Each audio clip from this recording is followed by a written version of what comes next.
Hey, Tatooine Sons family, this is BB Nate. Today's episode is going to be all about what we can expect from Shazam 2 and how it is going to fit into the DC universe. Well, at least how we think it will fit. This is Tatooine Sons. It's true. All of it. What is the name of the porg on the Millennium Falcon? Force is strong in my family. What do you think his name is? It's a big moment. I am a Jedi, like my father before me. Maybe Turbis? Do or do not. There is no try. Turbis? Pablo, if you're listening to this live stream, that porg's name is now Turbis. It's a good Star Wars name.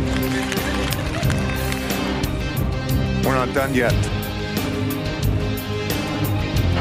These guys recorded an awesome podcast called Tatooine Sons. Everybody listen to it. Shazam's a difficult character to talk about when it comes to at least box office intake. Captain Marvel? Yeah, Captain Marvel. Do y'all think Shazam, Fury of the Gods, or Black Adam will bring in a bigger box office eventually? Ooh, I already have an answer. I'm going to let Sam go first. Go, Sam. Black Adam, I think, because it has the name of The Rock behind it. And it had Henry Cavill in it. So this is going to be what I understand, the second lowest opening in the history of the DC films. They haven't done great on the marketing, I'll be honest. A lot of it's just been a little bit lackluster. But of course, I'm excited for a DC movie because it's a DC. I'm excited about this movie. Of course you are, because Shazam's like your favorite He's my superhero dude. movie. Yeah. He's a dude. He's my dude. But let's just hope they don't screw it up like Doctor Strange 2. So with Shazam 2, Shazam Fury of the Gods, some hope. So what are y'all most hoping to see in Shazam 2? I'll go with you first, Dad, since he's your boy. Man, it's the family part of this. You know, That's your style. It's the thing, right? So the family element in the original Shazam worked so well. The foster parents, the siblings, everybody coming together on that was perfect. If they capture that again and still have it feel like Shazam, I'm going to be happy. That's all I hope for. Yeah. I'm hoping for the fun that you're used to with the character of Billy Batson, right? He's just it's a kid with superpowers. Like, that's just supposed to be a fun storyline, right? But one other thing I'm looking forward to seeing, or hoping to see, is how they're going to kind of connect this into the DCU going forward. Are they going to show any of the lead-ins or those first little threads that they're going to start weaving through? I want to see that, because they've said that this is going to lead into this, right? I want to see that happen. Got it. So. Yeah. What about you? What are you hoping for in this movie? I'm just hoping to enjoy it. At this point where we're at in the DC universe, we're in this like purgatory. We're in the prequel. We're in like not the even prologue. In the prequel. We're like not in the introduction. We're in the dedication we're page not of the novel. quite in the epilogue. We're not in the prologue either. We're kind of in the copyright page when you've opened it up. Right, exactly. That little leaflet we're in a weird spot when it comes. Zachary Levi's just kind of waving in that page. Exactly. So I'm just hoping to go have fun, watch a fun DC movie, because I'm excited to see more DC stuff. But do y'all think we see the Flash make an appearance in this movie? We do know that this movie is leading right into the Flash, which is leading right into the reboot of the DC universe. It would kind of make sense to be able to have that kind of connection, that connecting point. But some people are also saying that they're seeing Wonder Woman in the new trailer. I didn't personally see it. I saw some screen grabs. It could just be anything at this point. But it's like when we saw Zeb in the in the meetup scenes in The Rise of Skywalker. Yeah. We were convinced it was Zeb, right, and convinced that Hera was in that. But also, Wonder Woman does have a Shazam Fury of the Gods action figure out. Whoa, from DC Multiverse. So I'm not sure what the deal is with her. She was going to be in it, and then I heard that they kind of cut her out because they wanted to keep Zachary Levi as Shazam. Well, and James Gunn has come back out and said some very positive things about Gal Gadot and Wonder Woman. Exactly. So I'm wondering if they're going to keep her as Wonder Woman's, but I'm not sure how that's going to work out with all the reboots and stuff. So do we see Wonder Woman and do we see the Flash in this movie? I don't think we see either, actually. I don't think they're going to do that. The Flash, just because, I hate to say this, but Probably not because of the controversy. I think they're going to try and keep that as contained or minimalized. We're going to see Superman in the end sequence. Yeah. And I mean, Wonder Woman would be cool, but again, how do you handle that? Who plays her? And how do they organically weave that into the story? Well, I mean, that's a great question. I mean, that's there's the Daughters of Atlas, maybe that's somehow related to the Amazonians or something. They are for sure, because that's the old gods. Okay, yeah, I mean, they could make it work if they wanted to, but it's a difficult situation. It still could easily be Gal Gadot, Wonder Woman, because we are seeing Ben Affleck Batman in The Flash. So that's true. It wouldn't not fit, but also wondering, okay, well, are we still tied to the DCEU at this point, or where are we trying to go with it's going to be confusing. But speaking of the future, well, do I get to answer the question? No, I'm just kind of like, you got to sit there. I'm just going to sit here and like a bump on a log. Yeah. Mm-hmm. Right.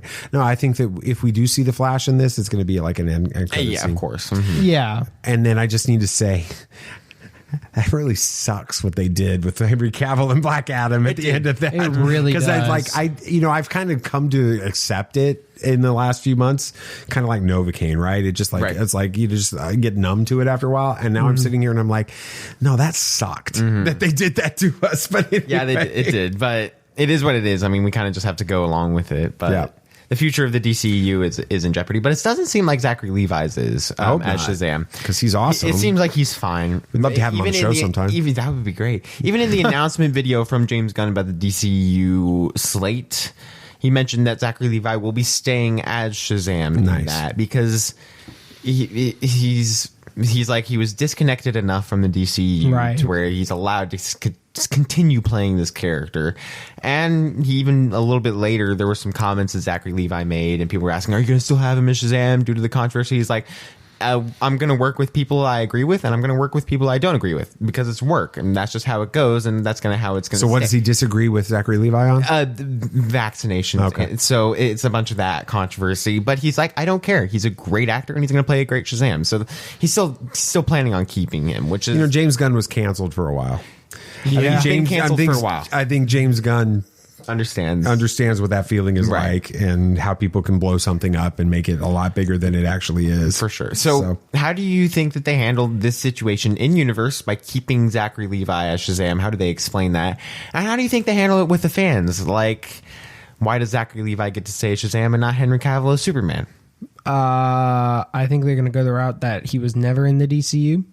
They're just going to kind of forget about him. No. I mean, they're just going to be like, yeah, these movies existed, but he wasn't ever in that universe. Well, we did see the Superman suit from Man of Steel at the end of the first film, but we never saw Superman. So that's true. We saw Batman. It'd be a bit battering, though, right? But we never saw Batman. It'd be a stretch, but I think they could go that route with it. Okay. And with the fans, I don't think they need to do anything with it. The fans are gonna either go see the movies or not. If like the people who are gonna see this movie already are gonna go see the other movies, regardless of who's playing the character of Shazam. I don't think they need to explain away why they look different, right? I mean, it's the same thing in the MCU. They didn't explain why the different Spider-Man looked different, but the Doctor Strange variants in Multiverse of Madness happen to all look the same. Same as Scott Lang. Right? Yeah, so that's true. They just thousands of Scott Langs that all look the same. Except the Baskin Robbins guy. Right? They don't need to explain it. It's just suspension. That's a totally different scenario, though. Yeah, it is. I mean, the Scott Lang stuff doesn't even apply. They're not variants. No, they're just different probability. Yeah, exactly. But the Doctor Strange thing, they're all the same looking. It is weird. So I don't think you explain it. You just let it be, and fans can fix it in their head. At that point, that feels like DC. Well, here's the situation. In universe, if I've learned anything from my amazing son about the DC universe and DC comics and animation and all of that stuff, is that the Flash can fix any problem or screw everything up. Because he can jump in there and you can change everything and they'll find a way to make that make sense because of the Flash, right? It's like how in Star Wars when you say the Force as an explanation. Yes, and this absolutely. Is In just the DC universe, if you got timeline issues, you just throw the Flash into the story and you fix it with this. So in universe, it doesn't matter if it was Gal Gadot's Wonder Woman or Ben Affleck's Spider-Man. That would be different. That would be interesting. Batman. Sure. We already know we're getting both Batmans, which is the proper way to say it, in Flash. So in universe, it's not an issue. As far as Zachary Levi with the fans, the biggest thing that is, it's interesting because Zachary Levi, if you follow his Instagram account, he is vocal. He says lots of stuff. He always has. Mm-hmm. He just finds a way to do it that's so much better than Gina Carano did it. Yeah. You know, I mean, let's just be honest. Some of the stuff he says isn't all that different than some of the stuff that Gina Carano was saying before she got canceled. Yeah. But he says it with humor. He says it more. He doesn't say it in 140 characters on Twitter. He says it in Instagram videos. It's harder to take it and run with it wrong when it's in a video because you can see what he's actually saying. What's being, and he can expand on it and stuff like that.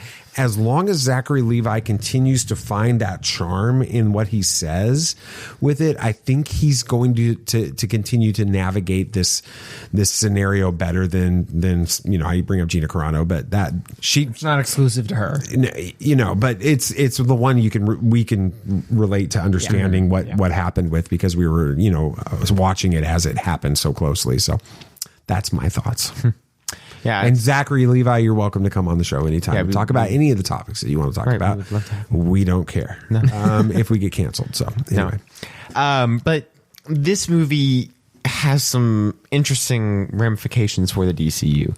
It's supposedly going to be really important for the reboot. Can I just stop? Say thank you. Okay. Using the word supposedly. Not supposedly. Really? That's been a thing? Really? I don't get it either. It annoys me too. People say like it all taking the things time. for granted.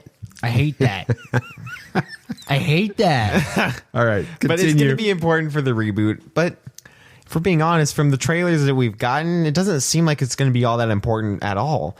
From what we've gotten from all of the marketing, we're seeing a lot of flashbacks of the original movie and then some fight scenes. We really don't have a plot. We know that the Daughters of Atlas are frustrated, with something. They're disgruntled. They want their powers. They want their powers. Exactly. They want their powers back. We don't know how the wizard guy is back. That doesn't make sense. We don't know. That doesn't make sense. We don't know why he isn't in a tiger form like in the comics. Because honestly, I thought that's where they were going with him being so obsessed with that stuffed animal tiger in the first movie. I'm like, he's going to be a tiger in the next movie, like in the comics. But no, he's just there. And so there's a lot of very confusing parts about this movie. But when it comes to Shazam, there's a lot of confusing parts all the time, like Mary Marvel being a bad guy a lot of the time. So I don't know if we're going to be having that happen in this. The older yes, sibling. Yes, oh, dang. she's sometimes a bad guy, most of the time a bad guy because of the power and all that stuff. I don't know. That doesn't look like they're going that direction either. So there's a lot of unknown with this movie. I don't know how in God's green earth it's going to tie into the DC universe, but I didn't think that the first project of the DC universe would be an animated show about a special forces creature unit. I'm excited about that one. Who knows? But how do you guys think that this movie, this storyline will be important for the larger DC universe? The DC, I don't know if I should call it the DCU or the DC universe, because MCU works better. But when you say DCU, it almost sounds like you're talking about EU. It sounds like you're going to college in Washington, D.C. Right. So the DC universe, I feel like it's okay. better. You can use that. So, we'll use that. That's like the official term. We'll go ahead and establish that for everybody. Got it. That's the proper way to do it. So for sure. Yeah.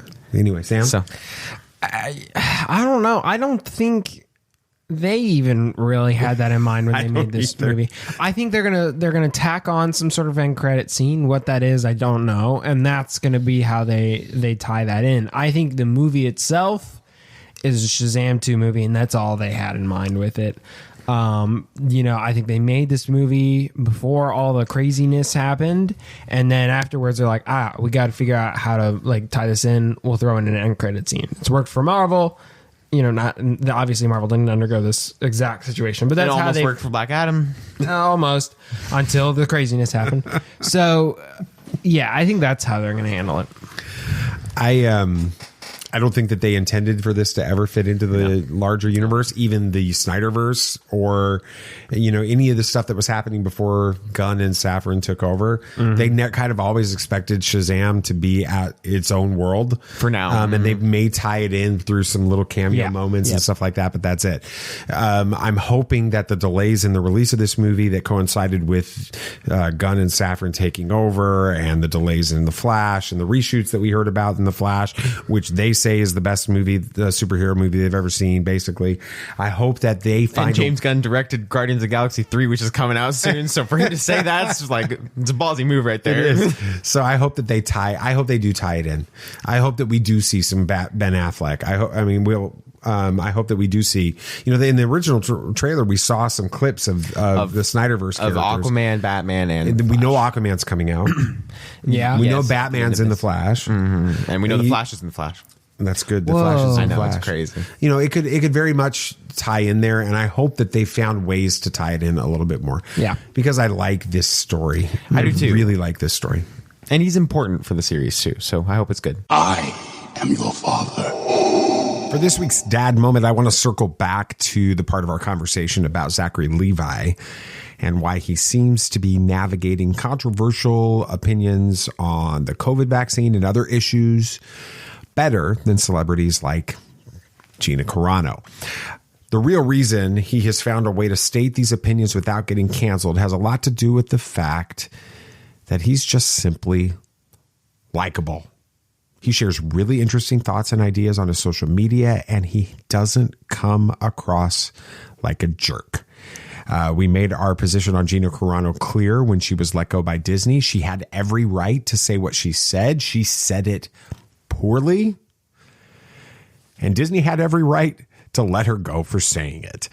When you look back on Carano and the things that she said, it was a never-ending stream of poorly thought out 140-character tweets that made her look like a jerk.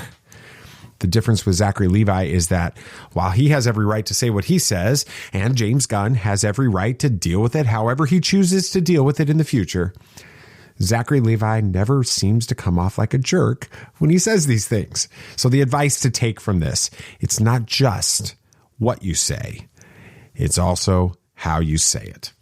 Thank you for listening to today's episode. I hope that what we said and the way that we said it was well received and gracious. We'd love for you to follow the show, download the episodes on your podcast app by subscribing or following whichever your app gives you the opportunity to do. Please give us a review on that app if it has that option on there. Follow us on our social media, Twitter, Facebook, Instagram, and YouTube, and then share the show with your friends. Send this to them. See what they think about our conversations regarding Shazam. If they're excited about this movie, then maybe they'll listen to this and get even more excited about it like we are. I think that's going to do it for this week. As always, thank you so much for listening to the show. And may the force be with you always. This party's over. I like that Wookiee. Don't get technical with me. Joy, please.